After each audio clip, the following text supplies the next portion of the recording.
Hello guys! Hello! This is for Sagittarius. Sagittarius, welcome dito sa aking channel. Kabalaran 888, welcome. Alamin natin kung anong messages, vibration, gabay, energy para sa lahat ng Sagittarius. This is the last week of August 2025. Tingnan natin.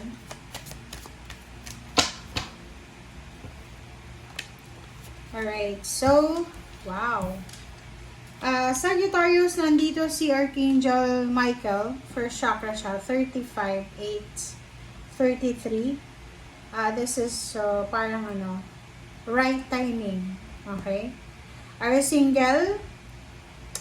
Ano ba yung mo? Ano ba yung status mo sa buhay? Single ka ba in a relationship or kano pa man? Kasi there's a door to romance na possible na mag-open sa buhay mo. So, merong relationship, like intimate relationship, friendship, collaboration, partnership, or anything na emotional ang possible na papasok sa buhay mo. And you're lucky because Archangel Michael is here. Sa linggong ito para sa'yo, and you're protected and guided sa kung ano man. So, kung ano man itong magbubukas na partnership, collaboration, attachment, this is parang protected ni Archangel Michael.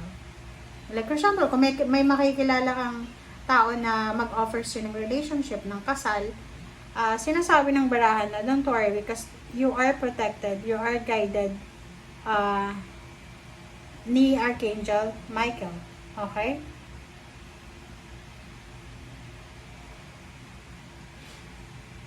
Alright. So, tingnan natin.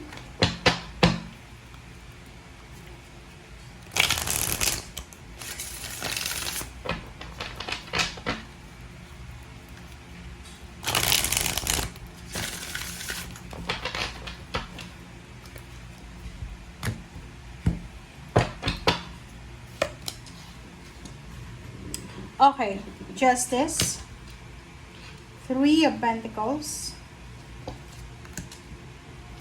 Queen of Swords. This is partnership, guys. This one. Okay. Eight of Cups. Oh, well, Wheel of Fortune. Sa ilalim mo, this is Seven of Pentacles. And, okay. Tingnan natin. Okay. Para ito sa mga Sagittarius. Sagittarius, posibleng ikaw ay galing ka sa The Tower. Pwedeng yung iba na wala ng trabaho. Kung ikaw ay posibleng nag-apply ng ibang bansa, pa ibang bansa, pwedeng na-denied ka. Pwedeng na, anong tawag doon? Ang tawag doon diba? Offload. Diba? Parang na-offload ka sa airport. So, yun, yung iba dito. Pwedeng yung iba din sa inyo dito is you're waiting for salary increase or higher position. Instead na dagdagan yung sweldo mo, nilay off ka, terminate yung contract mo. Parang ganun. So, pakika mo sa comment section, Sagittarius, kung ikaw ay nakaranas ng financial problems or emotional problems or problema sa pangingibang bansa. Alright, so, dito diba, sabi sa'yo dito, si Archangel Michael ay naandito sa linggong ito para protectionan ka, i-guide ka. And resonated siya dito because there's a partnership and collaboration. There's a contract. It's either karmic justice, karmic contract. Karma talaga siya. So, sinasabi ng barahan na posibleng pipirma ka ng kontrata. It's either may kakasal. It's either may new work siya, pipirma siya, renewal of contract, or kano pa man. And moving forward, nakikita ko siya dito na meron dito na Sagittarius na posibleng, ito ay tungkol sa visa. Meron dito na isang buong pamilya na Sagittarius na willing siya na i-give up yung buhay niya sa Pilipinas and mag-migrate siya sa ibang bansa. Kung yun yung plano mo. Kasi ito, sinasabi ng barahan na you're collaborating with someone or with a group or with a parang agency siya. So, halimbawa na parang nagbayad ka sa isang agency para sa pagmamigrate mo, like sa Amerika, Europa or sa Canada, sa New Zealand, sa Australia, or kung saan man na bansa. Or maybe Middle East. Sinasabi ng bara sa'yo dito na possible na simula sa linggong ito, pwedeng ikaw ay naghahanda na para sa iyong travel. Pwedeng ikaw ay naghahanda na, yun, papeles, dokumento, kung ano yung mga, kung may mga anak kayo na nag-aaral, pwedeng yung mga dokumento ng anak nyo para pagdating nyo doon, automatic makakapasok sila sa eskwelahan. Wheel of Fortune, sinasabi ng bara sa'yo na ihanda mo ang sarili mo, Sagittarius, kasi simula ngayong linggong ito, especially simula September, nasa reading ko yan na sa last 4 months of 2025. Simula September, maraming magbabago sa buhay mo. Yun nga, like for example, few months ago, few days ago, nakaranas ka ng power moment. Dito sa barang to, sinasabi na kailangan mong ihanda ang sarili mo kasi maraming magsisimula sa buhay mo. Okay?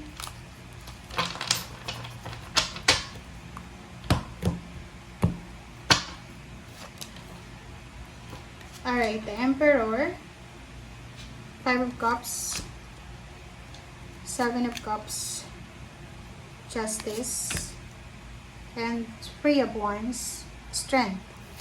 Okay. So, yun. Sinasabi ng bara sa'yo dito na siguradong sigurado ka na. Siguradong sigurado ka na sa kung ano man itong gagawin mo. Yun nga, sabi ko sa inyo, kung halimbawa kayo ay magmamigrate sa ibang bansa, or magtatrabaho ka sa ibang bansa, or gusto mong matapos or mabago yung takbo ng buhay mo, siguradong sigurado ka na dito. Okay?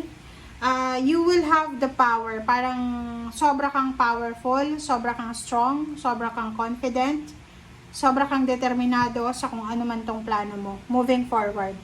And yung The Emperor dito, sinasabi na mayroon dito sa inyo na Sagittarius na hindi nyo masyadong ini-expect kung ano yung dadatnan nyo. So, parang ang sabi sir dito ng barahan na lampas pa or above expectations ang posibleng dumating sa buhay mo. Kung may ini-expect ka, like pupunta ka ng ibang bansa, nag-expect ka ng, like for example, maliit na bagay, and above sa expectation mo na yan, ang darating sa inyo. Okay? And ihanda mo yung sarili mo kasi dalawa dito yung Justice card. So, ibig sabihin, bibigyan ka ng pagkakataon ng universe na maging fair ang lahat. Siguro nakaranas ka ng injustices or pwedeng nakaranas ka ng hindi magandang trato. Like yung dati mong trabaho, parang yun, instead na i-promote ka, terminate yung contract mo. So dito sinasabi na yung hinihintay mo na freedom, yung hinihintay mong karma ay parating na. Lalo na trabaho, kontrata, or kung ano man ito. So prepare yourself ngayon pa lang. Okay? Thank you guys. Bye!